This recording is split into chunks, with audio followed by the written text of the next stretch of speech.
How to manage Linux file permissions.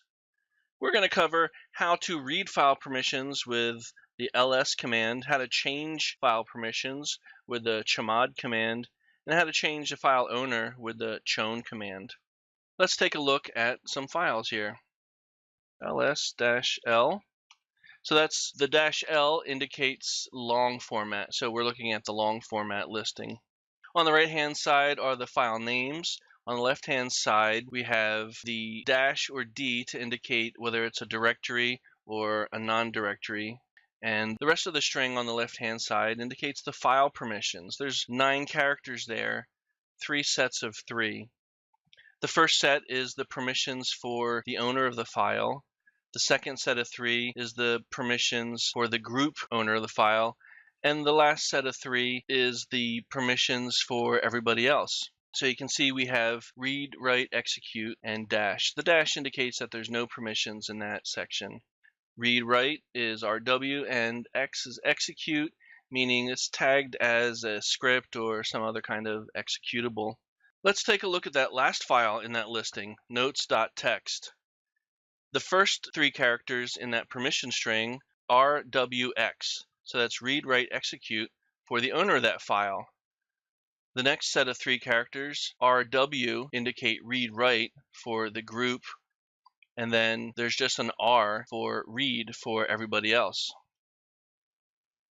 Another example might be the demo.sh, that first file in that listing. RW is read, write for the owner of the file, and then R for the group of the file, and then the last 3 characters are just dashes, so there's no permissions for everybody else. So that, in a nutshell, is how to read permissions with the ls command. So we want to change the demo.sh to be executable because right now it's not set to be executable. So we're going to make the demo.sh file executable, and that will let it execute as a script. And to execute as a script, it'll need the execute permission set. And we're going to set the execute permissions for the owner of the file. We're also going to set the read and write permissions for the owner of the file. And we're going to set execute only for the group, and we're going to set execute for everybody else. So we're going to use the chmod command, and we're going to set read, write, execute for the owner of the file. So to set read, write, execute, we'll need to provide the octal mode, which sounds scary, but it's not. It's just numbers. It's numbers 0 through 7 for each permission. And to calculate what that octal mode is going to be, we add up the values associated with the permissions. So read, write, execute. Read is 4, write is 2, and execute is 1. So for read, write, execute, we add 4, 2, and 1, and that is going to be 7. And for the group, we want it to have just execute. So like I said, read is 4, write is 2, and execute is 1. And we're just going to put 1 for the group. And then everybody else, we want everybody else to also execute, so that's also 1. So 711 is the octal mode for this permission we're setting. And then we put in the file name and enter, and let's check out permissions are changed. We can see that they're changed to execute. And so let's execute that, and we can see we can execute it.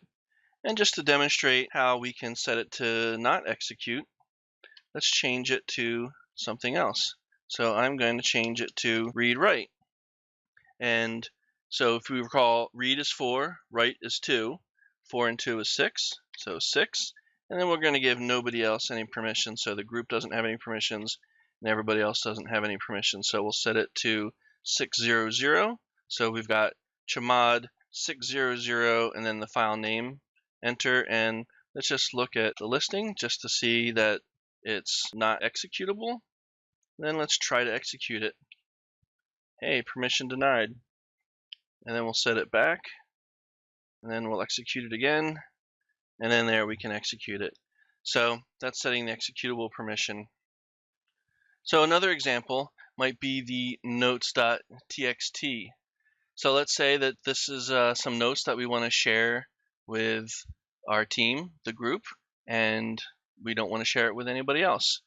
And we would want to have read-write for the owner, read for the group, and then nothing for everybody else. So chmod read-write would be read is 4, write is 2, and that would be 6. And then read only for the group.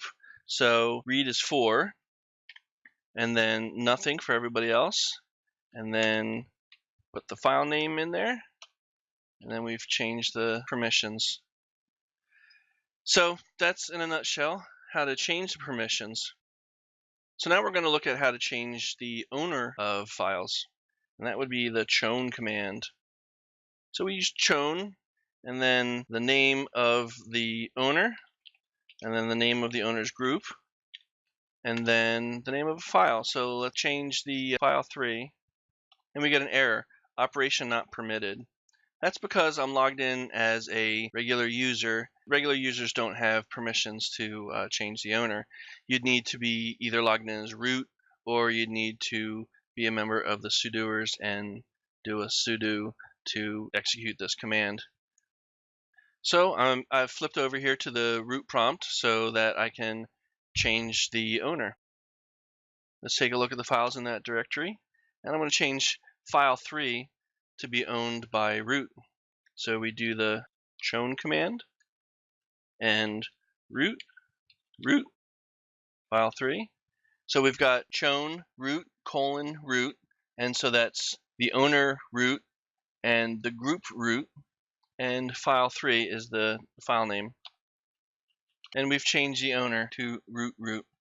And reminder that only root or someone running sudo can change the owner of a file.